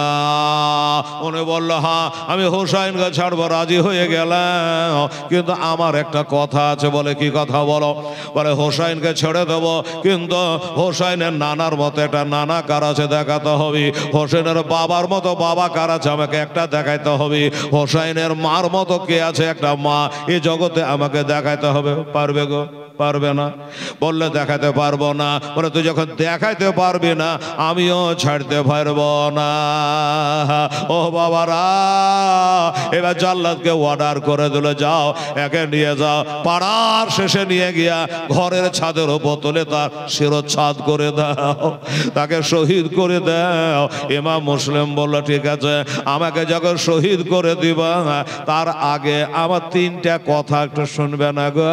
আমাকে তোমরা শহীদ করে দাও, আমার দুঃখ নাই, আমার 3টা কথা বলার আছে। বলো, বলো কি কথা? 1 নম্বর কথা, এই দেশে আসার পরে আমার 700 টাকা দেনা হয়ে গেছে, আমার টাকাটা তোমরা শোধ করে দিও, ওই দেনাদার যেন কারা হাসরে আমার কাছে না চাই। নাম্বার 2, আমাকে যখন শহীদ তোমরা করবা, আমার ভাই হোসাইনকে এই দেশে আসার জন্য আমি নিজের হাতে একটা চিঠি পাঠিয়েছি, আসবো হয়েছে, তোমরা একটু মানা করে দিও এই গাদ্দার দেশে যেন আর না আসে, কারণ আমার সাথে দেখা হবে না, এই কাজটা তোমরা করিও। নাম্বার 3, আমাকে কতল করার পরে রাস্তাঘাটে ফেলে রেখো না ভাই গো, আমরা ইজ্জতদারের ঘরের ছেলে গো, আমরা নবী ঘরের সন্তান গো, আমাকে শহীদ করে দেওয়ার পরে একটু জানাজা করে মাটির তলে তোমরা দাফন করে দিও। ওই জাল্লাদেরা বলল, এমা মুসলে তোমার সব দাবি মেনে নিলাম, কিন্তু একটা দাবি মানবো না। কোনটা মানবা না? বলে তোমার জানাজার নামাজ পড়বো না। এই মুসলমান, আমার নবী মুস্তাফা বলেছে জানাজার নামাজে যারা খাড়া হয়, নামাজ জানাজায় যারা শরীক হয়, তাদেরকে একটা উহুদ পাহাড় বরাবর নেকি দেওয়া হয়। আর 3 চলো মাটি যখন দেয়, আর একটা উহুদ পাহাড় বরাবর নেকি দেওয়া হয়। তারা বুঝে গেলেন বাবা, এজিদের দল কত বড় বাটফারের দল, কত বড় গুনাহগারের দল, যে বাবা জানাজা পড়লে উহুদ পাহাড় বরাবর নেকি, অথচ বোঝে এ নেকির কাজটা পারবো না, এটা পারবো না। আমার বলা কর্তব্য আমি বললাম, তোমরা যেটা ভালো হয় করিও। এই কথা বলে পাড়া শেষে নিয়ে গেল, দোতলা ছাদের উপরে তুললো, হাত দুটা বাঁধা আছে, তালবার বার করেছে, মারবে, গলাটা কেটে পড়ে যাবে। ইমাম মুসলিম বলে, ভাই রে, এখানে ইবনে জিয়াদ নাই, এজিদও নাই, আমার হোসেনও নাই, আমার বেটা দুটাও নাই, একটা কথা বলবো ভাই। কি? আমার গলা তোরা কেটে নিবি রে, প্রাণের ভিক্ষা চাইবো না রে ভাই, আমার গলাটা কেন শুকিয়ে গেল রে, আমাকে এক ঢোক পানি খাওয়া না ভাই, দুনিয়ার পানি আর পান করতে পাবো না, এক ঢোক পানি পান করি রে, আমাকে একটু পানি পান করা। ওই জাল্লাদেরা বললো, তুমি এজিদকে মানো না, পানি তোমাকে দেওয়া হবে না, পানি তোমাকে দেওয়া হবে না, দে না ভাই একটু পানি পান করে যাই, দেবে না। একজনে বলে, দেখ রে, লোকটা তো চলেই যাবে, আমরাই তো তাকে কতল করে ফেলবো, একটু পানি তো চাইছে, খেতে তো চাইছে না, মদিনা যেতে তো চাইছে না। বাবা গো, একটা লোটাই করে পানি দেওয়া হলো, পানি লোটার হাতে নিয়েছে, একটা আওয়াজ হলো, গায়েবানা আওয়াজ হলো, এই এ বাবুসলে, পানি তোমার হাতে আছে, কিন্তু আমি আল্লাহ তোমার কপাল থেকে পানি তুলে নিয়েছি, এ দুনিয়ার পানি তোমার কপালে নাই, চলে আসো আমার হাউজে কাউসারে পানি পান কর। ও বাবারে, আপনারা বলবে, হেলাল লোটাতে পানি আছে, মুখের সামনে হাজির আছে, পান করতে কেন পারলো না? এবার পানির লোটাটা যেমনি মুখে লাগিয়েছে বাবা, ওই তুয়া বিবির বাড়িতে মা তালবারের ঠোঁটটা কেটে গিয়েছিল, ওই কাটা ঠোঁটটা গেলাসে পানি পান করতে এটা ঠেকবেই।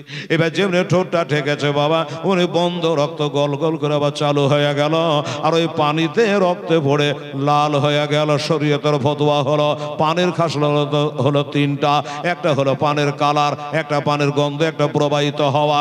এ পানি আর পানির মতো না, রক্তের মতো লাল হয়ে গেছে, রক্তের মতো লাল হয়ে গেছে, তাই এই রক্ত আর পান করা যাবে না। বলল, ভাই এ দুনিয়ার পানি আমার নসিবে আর নাই গো, এলা তো এরা পানির লোটাটা ঘুরিয়ে নাও। পানি লোটা ঘুরিয়ে দিল, তালবাদ তুলেছে বাবা, মারবে। উনি বলল, ভাই একটু দাঁড়িয়ে যারে, আর পানি পান করবো না, খাবার চাইবো না। তাহলে কেন দাঁড়িয়ে যাবা? বলে, মদিনা দিকে মুখ করে দাঁড়ায় আমি আল্লাহর কাছে নবীর ওসিলা করে এটা দোয়া করে, আরে ভয় করে না, আমরা জাহান্নামে আগুন ডহরায় হোসেনের নানার নামে রে,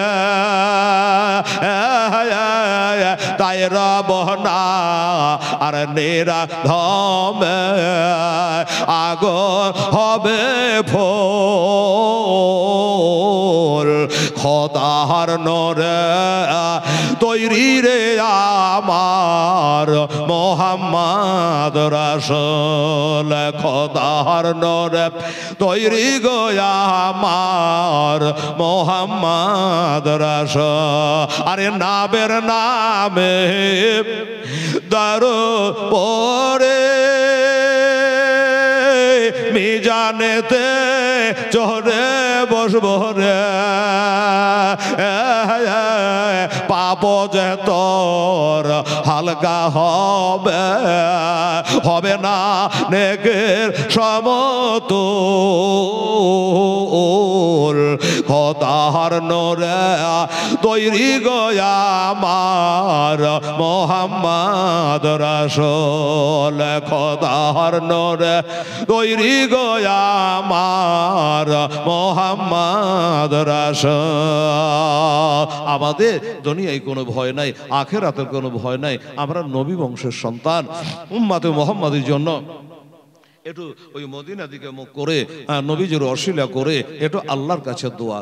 বাবা আমার ভাইরা, আমার মোড়ল সাহেবেরা কালকে বলেছিলেন 10:30 পর্যন্ত, আবার কেউ বলছে যে 11টা বললে অসুবিধা নেই, হুজুরকে তুলবেন তো রাত 1:30 2টার দিকে। তো যাকে 11টা বাদ দিয়ে গেল, কমিউনিটার বাকি আছে, পাক্কা 11টাতে দোয়া হবে। কি গো জি, পাক্কা 11টায় দোয়া করলে অসুবিধা হবে নাকি? বাহ, সুবহানাল্লাহি ওয়া বিহামদি। তো দাদা ভাই, এই আমার ইমাম মুসলিম রাদিয়াল্লাহু তাআলা আনহু মদিনার দিকে মুখ করে আল্লাহর কাছে দোয়া রাখছে, জীবনের এটা শেষ দোয়া, ঠিক আছে, এটা জীবনের শেষ দোয়া। আচ্ছা ভাই, এই গতকালকের মতো একটা ঝলক এই নবীজির মাদ্রাসার জন্য কাল যেমন দিয়েছিলেন, একটু খুব তাড়াতাড়ি করতে হবে বাবা। 100 200 500 10 20 50 সব যে যা পারবেন এই আমার ইমাম মুসলিমের দোয়াতে একটু শামিল হয়ে যান তো দেখি। আপনাদের বাপ মা ভাই বেরাদারের জন্য অশিলে দোয়া হবে, একটু মাদ্রাসার কাজ হবে। এই আমার মা সোনামুনিরা, এই কমিটির ছেলেরা বাবু, 2-1টা উঠে একটু আমার মা বোনদের কাছে জানতো যে আলহামদুলিল্লাহ এই দেখেন কে যে দিল খোদা জানছে, যিনি দিলেন তিনি জানেন, আমার নবী জানছেন। নারে তাকবীর, নারে রিসালাত, মাসলাকে আলা হযরত। এই দেখেন বাবু 500টা টাকা নবীর ঘরে দান করেছে। 3 থেকে 4 মিনিট। এই বাবু, এই একটা কেউ যাও একটু মা বোনদের কাছে, যাও দে একটা ছেলে, এই যে একটা বাচ্চা 10 টাকা দিয়েছে, একটু এগিয়ে আসেন। কত দূরে বসে আছেন জি? আচ্ছা দে, মাশাআল্লাহ সুবহানাল্লাহ। এই দেখেন আমার মা বোনেরা বাচ্চা কাজ দিয়ে 200 টাকা দিয়ে পাঠিয়েছে। আলহামদুলিল্লাহ, আবার নিয়ে গেছে, দৌড়ে যা। এই যে আমার মা বোনেরা দিয়েছেন 70 টাকা মতো, আরো আল্লাহ তুমি কবুল করে নিও, আমিন। জাযাকাল্লাহ। আমার মায়ের আরো একটা 20 টাকা দিয়ে দিয়েছে। এ মা সোনা, কমিটির কেউ নাই মা, বলে ব্যাগাত্তা করে এখানে উঠানো যায়, তো ওই বাচ্চা কাচ্চার হাত দিয়ে পাঠান। একটা কাজ কর মা, ওই বাচ্চা কাচ্চার হাত দিয়ে যদি আপনি এইভাবে দিয়ে পাঠান, এখানে বলে বলছি না, সব জায়গাতে বাচ্চাদের হাতে দিয়ে পাঠাবে, তাহলে দিয়ে আচ্ছা দিয়ে ওই বাচ্চাদের দেওয়া অভ্যাস হয়ে যাবে। আপনি যখন মরে যাবেন তো দিতেই থাকবে ওরা আপনার। মাশাআল্লাহ, আমার এই বাবুও 50 টাকা দিয়েছে। আচ্ছা, আরো আমার মা বোনেরা এটাও 50 টাকা মতন দিয়ে পাঠিয়েছে। আল্লাহ পাক তুমি কবুল করে নিও। গজলটা বলে দোয়া হবে। আমার মা বোনেরা ভাইরা, এ বাবু 500 টাকা দিয়েছেন একজন আল্লাহর বান্দা, জানেন না কি আছে তার নিয়াত, আল্লাহ তার নিয়াতকে পুরা করে দিও, আমিন। আচ্ছা, হাদিয়া স্বরূপ 200 টাকা দিয়েছে। হ্যাঁ, কোরআন শরীফের জন্য যেখানে যাবে মাদ্রাসা ঢুকে যাবে, কোরআনের হাদিয়া স্বরূপ 200 টাকা আমার মায়েরা বোনেরা সোনারা দান করেছে। আল্লাহ আমার মা বোন রোগ বালা থেকে আল্লাহ তুমি রক্ষা করে নিয়ে, জোরে বলুন আমিন, সম্মা আমিন। আসুন। আচ্ছা এই ভাই, হ্যাঁ এই পিছন দিকে যান, এ মা বোন তাড়াতাড়ি করো মা, 10 20 50 100 করে যা দিবেন দেন আজকে। হ্যাঁ, আরেকজন আমার বাবজিও 50 টাকা দিয়েছে, আল্লাহ তাআলা তুমি কবুল করে নিও, আমি। আচ্ছা ভাই, ছেলে যারা আছেন, আচ্ছা একটা 500 টাকার নোট দিয়েছে। আচ্ছা কোন একটা আল্লাহর বান্দা 500 টাকা দিতে পারে না কেউ? মরা মার নামে, বাপের নামে, ভাই দাদু, নানা নানির নামে 500 টাকা একটা জোড়া হয়ে যেত 500 টাকা দিয়ে। হাই হাই সুবহানাল্লাহ, আলহামদুলিল্লাহ। লিয়াই তাড়াতাড়ি লিয়াই, জাযাকাল্লাহ, মাশাআল্লাহ, আলহামদুলিল্লাহ। আরে না বে আমার পাকা কান্ডাহারি,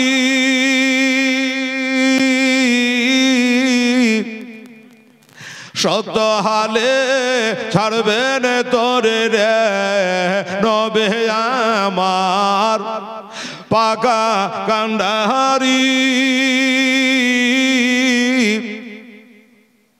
সত্য হালে ছাড়বেন তোরে রে, তাই তো বসে আজ আরাম করে পাইব নদীর কূল, খোদার নূরে তৈরি গো আমার মোহাম্মদ, খোদার নূরে তৈরি গো আমার মোহাম্মদ রাসূল। এ মা বোনেরা তাড়াতাড়ি দেন মা, আমার সময় চলে যাচ্ছে। আর আমার দাদুরাকে বলেছি, ভাইয়েরাকে বলেছি, আমার আব্বাজানকে বলেছি, একটা কোনো খোদার বান্দা মর্দ মুজাহিদ 500টা টাকা যদি পারেন ইনশাআল্লাহ দেবেন। আজকে টাইম শর্ট, তাহলে এটা জোড়া হয়ে যাবে। এই আবদারটা করেছি, কেউ পারলে একবার চেষ্টা করে দেখবেন, তাহলে কি হবে। বেহেশতের হুর পরি আমায় নিবে বরণ করে রে, জান্নাতের হুর পরি আমায় নিবে বরণ করে রে, গলায় পরাবে তারা ফুল, খোদার নূরে তৈরি গয়া আমার মোহাম্মদ রাসূল, খোদার নূরে তৈরি গয়া আমার মোহাম্মদ রাসূল। যার আদেশে নামাজ পড়ি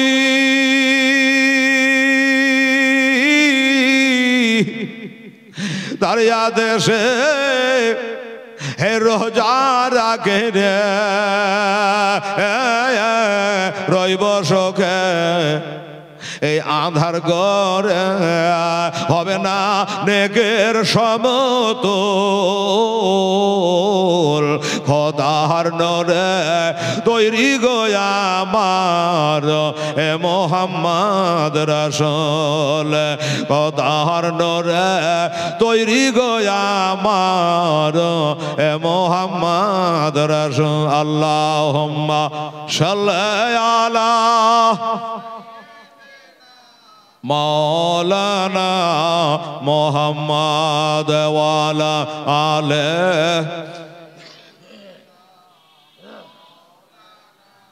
মোহাম্মদ সাল্লাম। বাবা সময় নেই, টাইম নেই, জানেন তো কালেকশন করলে টাইমেরও দরকার, কিন্তু আজকে কি করে যে 2 ঘন্টা পার হয়ে গেলেন তো বুঝতেই পারলাম না। 2 ঘন্টা পার হয়ে গেল রে মা, 9টায় উঠে গেছে আজকে, কম বেশি 2-5 মিনিট এদিক ওদিক। হ্যাঁ, এর মধ্যে আপনারা কিছু কিছু দানও করলেন। ক টাকা হলো? আল্লাহর রহমত ইনশাআল্লাহ আমার মা বোন লিয়ে দিয়ে তাড়াতাড়ি লিয়ে। হ্যাঁ, জাযাকাল্লাহ, মাশাআল্লাহ। এই যে আমার মা বোনেরা কি ভাইরা একটা ছেলে দিয়ে আর 100 টাকা দিয়ে পাঠিয়েছে, টাকা নেই, 100 টাকা দিয়েছে। আল্লাহ তাআলা তুমি কবুল করে নিয়ে আমিন সুম্মা আমিন। যাই হোক বাবা, ইমাম মুসলিম রাদিয়াল্লাহু তাআলা আনহুকে নির্মম ভাবে পাড়ার শেষে ছাদের ওপর তুলে এক তরবারে এশার মোবারক একটা দেহ থেকে আলাদা করে দিল রে মা। গুম করে মাথাটা ছাদের উপরে পড়ে গেল, আর ছাদের টেন দিয়ে ওই বৃষ্টির পানিগুলো যেমন পড়ে গল গল করে ওই রকম রক্তগুলো যেন বহে যেতে লাগলো। আসমান জমি কেঁপে গেল। মা গো, আমার ইমাম মুসলিমের লাশটাই একদিকে যেন ধড়বড় ধড়বড় করি, আর মাথাটা বলের মতো যেন গড়ে আর একদিকে চলে যায়। তাড়াতাড়ি করে তুললো। ও মা বোনেরা, কসাইগুলাকে দেখেছি যারা গরু ছাগল জবাই করে দিয়া যতক্ষণ বয়স ঠান্ডা না হয় ওই কসাইয়ের একটু বসে অপেক্ষা করে। কিন্তু মা গো, এই কসাইগুলা এতই বজ্জা ছিল, এতই খারাপ ছিল রে মা, এখনো বাবা লাশটা নিস্তেজ হয় নাই, এখনো ধড়বড় করে। আর ওই অবস্থায় ঘরের ছাদ থেকে তুলে দোতলা ছাদ থেকে নিচে চালিয়ে ফেলে দিল। হাড্ডি মাংস যেন বাবা চুর চুর হয়ে গেল, টুকরা টুকরা হয়ে গেল। এরা জানাজাও পড়লো না, এরা দাফন করলো না, এরা দাফন করলো না। বাবা গো, যাবার কালে কত কথা মনের মধ্যে গাইছে তা বলা নাই বাবা।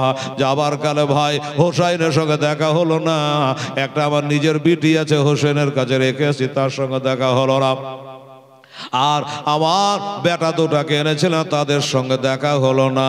ওই বেটা দুটা কাজী সারার বাড়িতে তারা ঘুমাচ্ছে, এদিকে বাবা শহীদ হয়ে গেল, এরা কেউ জানতে পারল না। ইন্না লিল্লাহি ওয়া ইন্না ইলাইহি রাজিউন। আমার মা বোনেরা ভাইরা, কমিটির নির্দেশ আমাকে মানতেই হবে। যা হোক আজকে আধ ঘন্টা কমই হলো না হলো কোনো যায় আসে না। তো যেহেতু হুজুর সাহেব আসবেন, পীর সাহেব আসবেন, আমরা পীরপন্থীর সুন্নি মুসলমান, হয়তো আপনারা অনেকে আছেন যে সেখানে যাবেন দোয়া খেয়ারের জন্য। এই জন্য কমিটি চিন্তা করে যে আমরা একই পীরের মুরিদ, কাজে হুজুরের কোনো অসুবিধা হোক তা যেন না হয়, তাই আজকে আমরা আধ ঘন্টা 1 ঘন্টা কম শুনবো, তাও ভালো। 10:30 থেকে 11টার মধ্যে সমাপ্তি করবেন। যা হোক ক্ষমা চাইছি, 11টা এবারে পাক্কা 11টায় বেজে গেল। ওমা আলাইনা ইল্লাল বালাগ। কালকে থেকে কালকে পঞ্চম রাত্রি, মা বোনেরা ভাইরা, বড় দুঃখের বয়ান আগামীকাল আপনাদের সামনে তুলে ধরা হবে। আজকে এই পর্যন্ত বলেই সমাপ্তি করলাম। ওমা আলাইনা ইল্লাল বালাগ। যা হোক